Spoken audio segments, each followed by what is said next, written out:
It's fall finally, and I've settled into this coziest of seasons very easily, and I can't wait to spend the next few minutes talking about autumn and spooky books with you. So go ahead and grab yourself a warm fall beverage, like hot chocolate or apple cider or tea or coffee. Any of those would be good. And let's get started.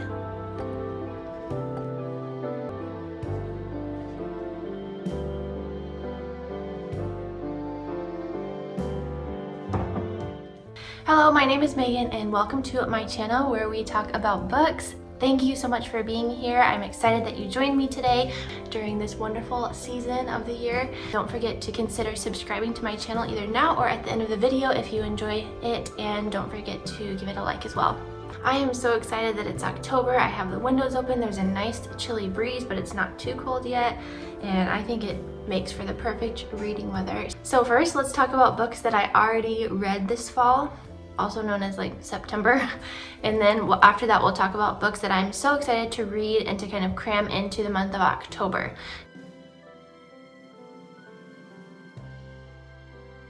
I read Crooked House by Agatha Christie. I'm so sad that I don't have a physical copy of this book because I already returned it to the library. But it was the perfect kind of cozy classic mystery to curl up with on a rainy autumn day, which is exactly what I did. I think I spent half a day just reading this book, and it was raining and it was kind of chilly outside, so it was perfect. So this story is told from the perspective of a man who is engaged or almost engaged to a girl who lives in this crooked house with a family who is all living in this mansion, and one of them has been murdered, and the fiance guy is ends up helping her to solve the mystery of who murdered the person in the family. So he has connections. His dad is in Scotland Yard. He ends up being in the Crooked House with the family, trying to solve the murder alongside his almost fiance, because she says that she won't agree to marry him until they have found who murdered the person. So it is very good, very classically Agatha Christie. So if you like any of her other stories like Miss Marple, definitely read this one.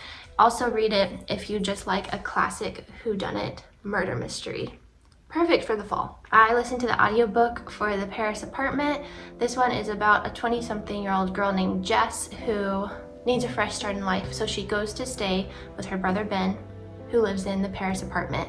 And when she gets there, her brother is not there, nothing seems right, and she needs to find out what happened to her brother. I didn't love this story, I didn't love this book, and I did think it was a really cool premise to have the perspectives of all the different people who live in this apartment being told. To me, it got very repetitive pretty quickly, going between all of the different characters in the apartment.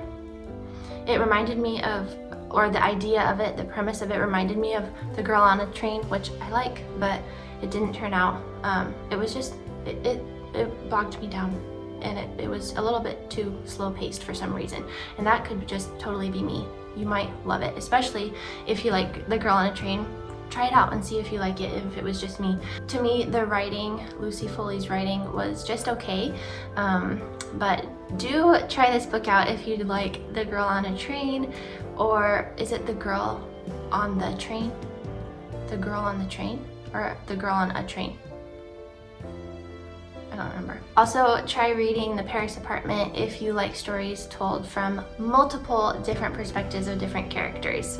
It just wasn't for me. I haven't returned this one to the library yet. I read Blackbird House by Alice Hoffman. I love Alice Hoffman's writing, and it's very thoughtful and fantastical. And this book is about Blackbird House.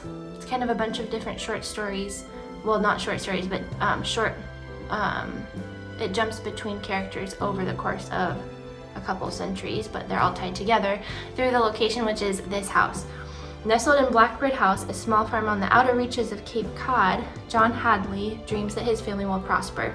Over the course of 2 centuries, many will call this place their home, each linked by the past left between its walls.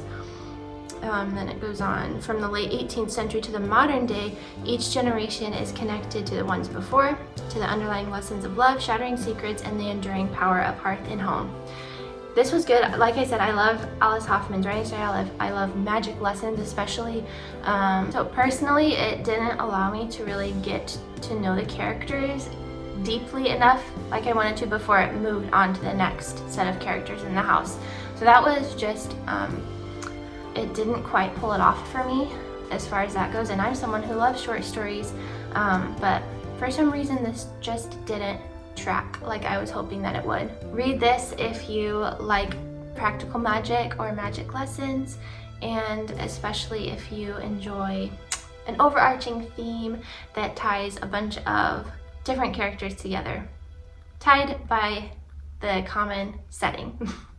I read M is for Magic by Neil Gaiman. This is a children's short story collection, and I actually think it might be better for young adults, but that's just me. It was in the children's section, and I thought it was like, some of these themes seem maybe a little bit mature for children, but that's just me. I thought some of the stories were really cute. I think my favorite one was called October in the Chair, and it is where the months and the seasons are personified, and I thought that was a really cool idea. Good story. Actually, if you've read The Graveyard Book by Neil Gaiman, the short story version of The Graveyard Book is actually the last story in M is for Magic, so that was kind of interesting. I read The Bloody Chamber by Angela Carter, which I also already returned to the library, so don't have a physical copy, so sad again, but don't read this one. Some of these fairy tale retellings are very dark, so don't read this one if you have too much of an aversion to violence. If you can't stand violence, don't read these. I think my favorite in this collection is The Earl King, and this is, let me just read the summary. A maiden wanders into the woods and is seduced by the sinister Earl King, a seeming personification of the forest itself, and I really like that idea. However, she eventually realizes that he plans to imprison her, turning her into a bird, which he has done with other girls. Realizing the Earl King's plan, she kills him by strangling him with his own hair, thus keeping her freedom. It's just, I love writing about the forest. If you like dark fairy tale retellings, if the originals aren't quite dark enough for you already, you'll probably enjoy these by Angela Carter. Yeah, again, read this if you're looking for a single short story and just a quick sitting to get through a full story without committing yourself to an entire novel. I had to run and pick up my kids from school, but I'm back, and my tea is cold, but that's okay. Now for the books that I want to try to pack into October. These are trying to focus on the more spooky books, and let's face it, some of them are more than spooky, some of them are downright scary. At least that's what I expect from them. I'm very excited to continue reading Sharp Objects by Gillian Flynn. I read Gone Girl, when was it? Like 2017, something like that, 2018 maybe. And I haven't ever read Sharp Objects, surprisingly. Fresh from a brief stay at a psych hospital, reporter Camille Preaker faces a troubling assignment. She must return to her tiny hometown to cover the murders of 2 preteen girls. Installed in her old bedroom in her family's Victorian mansion, Camille finds herself identifying with the young victims a bit too strongly. Dogged by her own demons, she must unravel the psychological puzzle of her own past if she wants to get this story and survive this homecoming. I'm sure that most people have heard of this book. It's very popular, but here's one that this is my first read for the month of October. I have another Agatha Christie book on my TBR for this month, and it is Endless Night. This is supposed to be, from what I hear, one of Agatha Christie's own favorites of hers.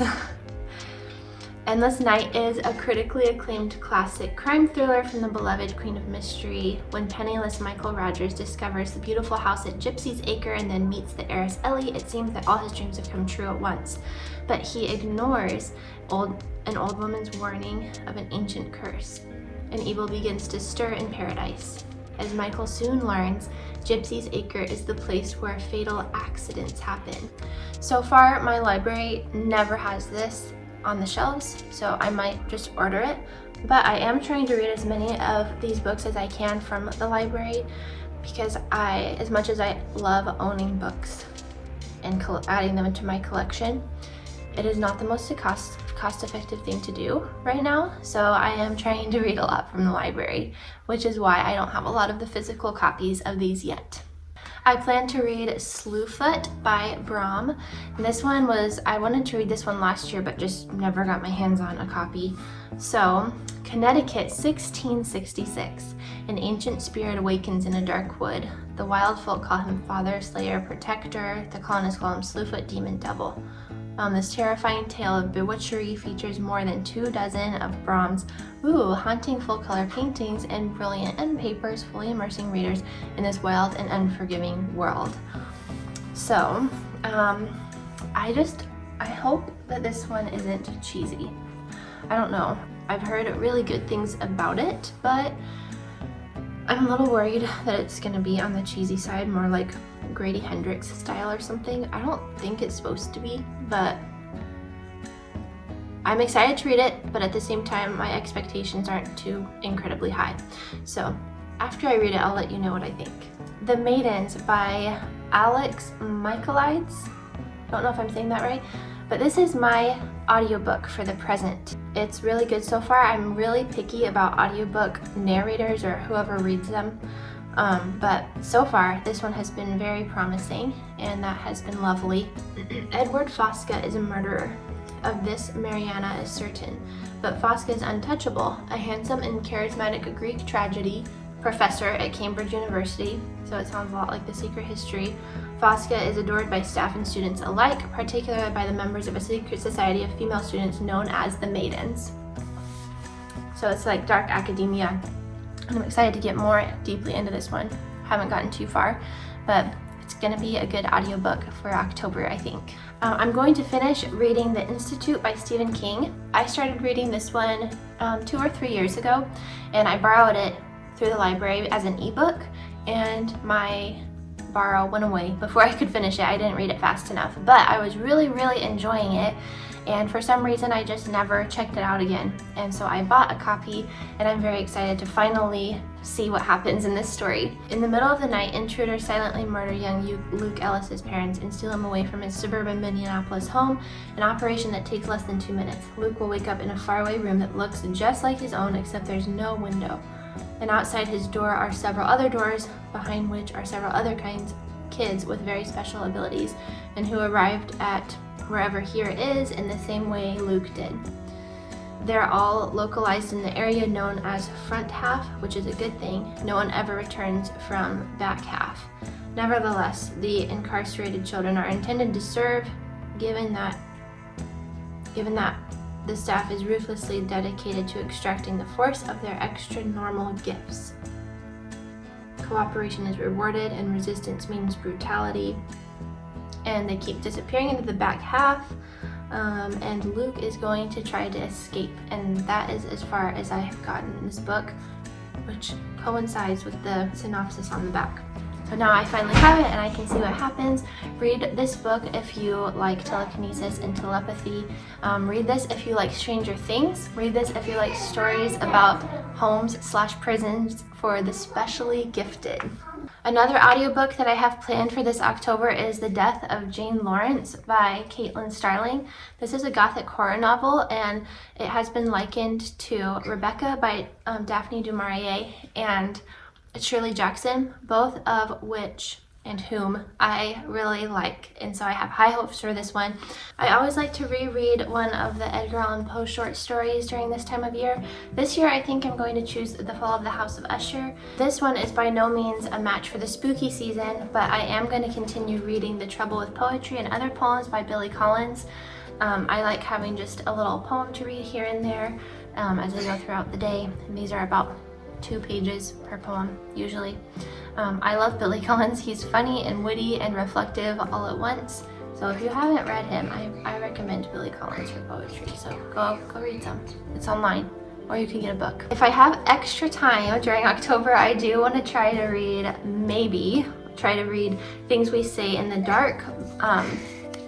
This author, who is the author on this one? Kirsty Logan. She has been compared to Angela Carter in her short story retellings, and I did just read The Bloody Chamber by Angela Carter, so I'm not sure if I'm quite ready for another similar thing. So yeah, those are the books that I'm super excited to read during this fall. Let me know if you'll be reading any of these books as well. I would love to hear. That brings us to the end of this video. Thank you so much for watching. Don't forget to like and subscribe if you liked this video and found it helpful. I'll see you in the next one. Happy autumn, happy fall, and happy spooky season. Enjoy reading.